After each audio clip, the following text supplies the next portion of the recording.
Right, guys. Sorry, I'm trying again. Can we? Anybody see me? I went on to events and then hit discussion at the bottom. But I want to know if anybody can see me just now.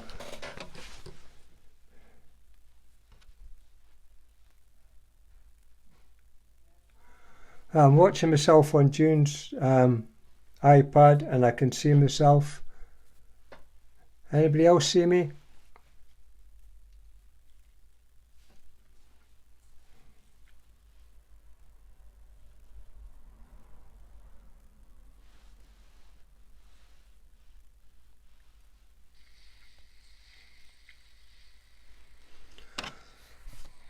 Kirsty, June, yeah. Who else is watching?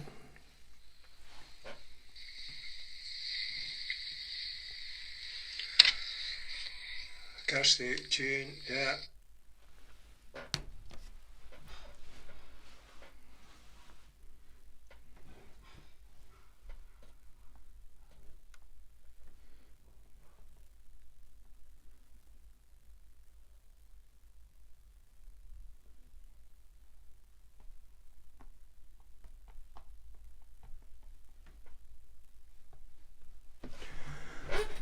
Right, okay. That's three of us anyway. Hopefully the rest will see. Okay, we'll get started again. Thank you, everyone, for joining. This Everybody Has a Story, Volume 10. And with slight technical difficulties from everyone, some people are watching, and that's fine. Fiona's not getting to. So we've got Kirsty, June, and Bridget is watching.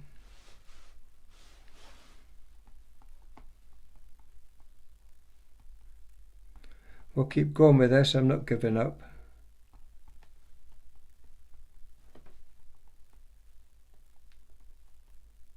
Event discussion.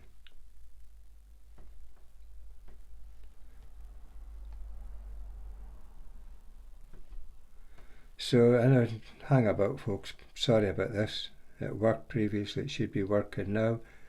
Fiona says that it's worked in previous times. Yeah, we're all here. So far, anyway. Thank you. Welcome to Everybody Has a Story, Volume 10.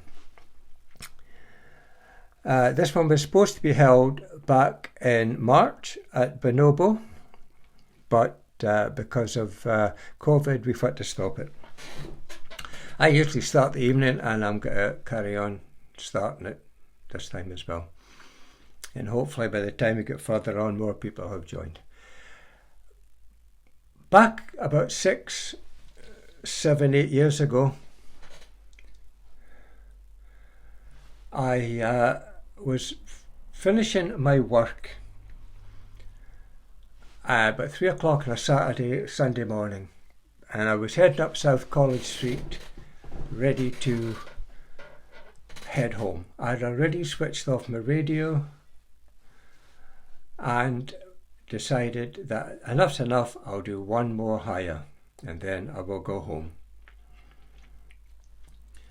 So as I'm driving down South College Street, 3 o'clock in the morning,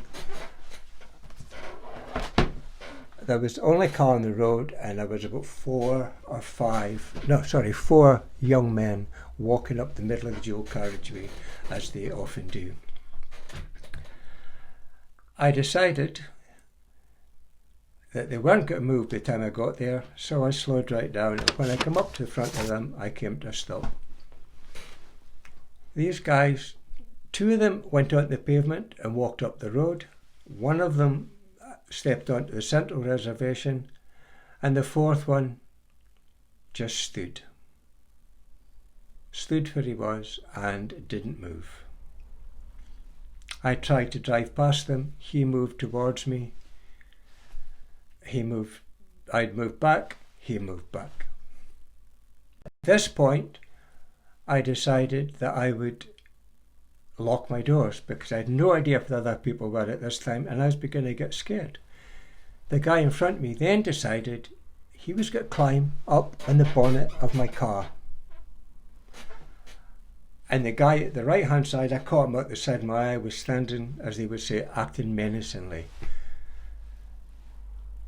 I was even more scared. I tried to move my car slowly forward, hoping he would step off. He didn't step off at all.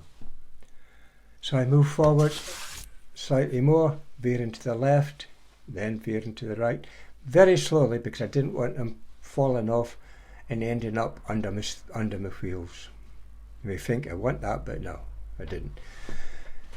I drove up onto Bridge Street where a policeman, two policemen in their Range Rover car was driving down the road. They immediately stopped, got out the car quickly. I had stopped that by too. There was a lot more people going about.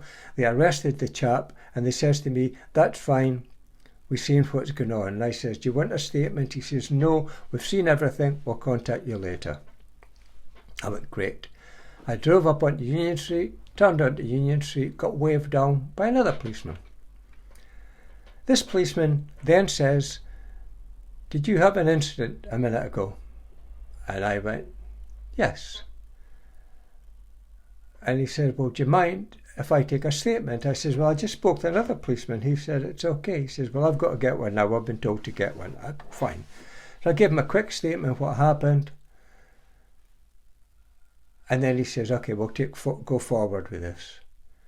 The following day, I got a phone call from a policeman. This was the policeman that had arrested the chap. First thing he told me was the guy that they arrested, they had a warrant out for him already. And I went, "Oh, that's good." And he says, "But secondly," he says, "I've been told by my superiors that I have to charge you." I went, "What?" He says, "I've got to charge you with dangerous driving." Dangerous driving at that time was an automatic year ban and £1,000 fine. There was no option of high fine or anything else. Dangerous driving. And he asked me to go in and give a statement. I couldn't believe it. Dangerous driving for protecting myself. So anyway, I went in, gave my statement, but I contacted the solicitor beforehand, and the solicitor says, "Well, this is stupid, but when you're answering questions, all you have to do is to say, no comment, other than giving your name, age, and address," of which I did. And as I'm giving this, policeman asked me, I was there for a good hour and a bit. No comment. Anyway, after that, switched off. The policeman stopped taking notes, and the policeman says, "Right," he says, "you did the right thing there." He says, "I didn't want to do this." He says, "I don't see what else you could have done other than sit and waiting, and goodness knows what could have happened." He says, "But I had to do. I was told to do it by a superior." And at this point it reminded me of a line of a song by Billy Bragg from back in the days. It says, this isn't a court of justice, son, this is a court of law." And it ended up, sorry, people keep phoning me from Messenger, I don't know why. And then I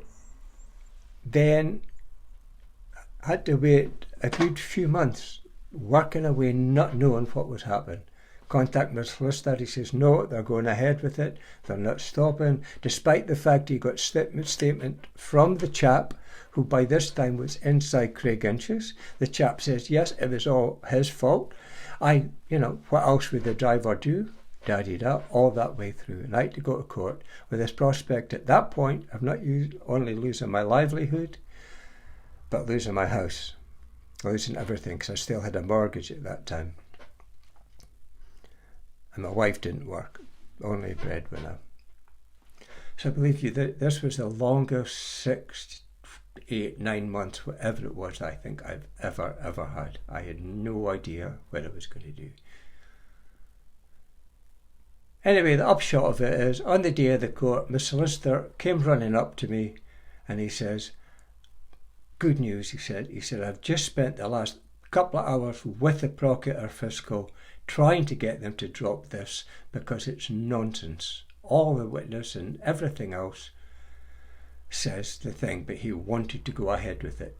Want to set an example. Example, because I'm a taxi driver, professional, I should have known better. Well, in my opinion, the police should know better and be protecting taxi drivers.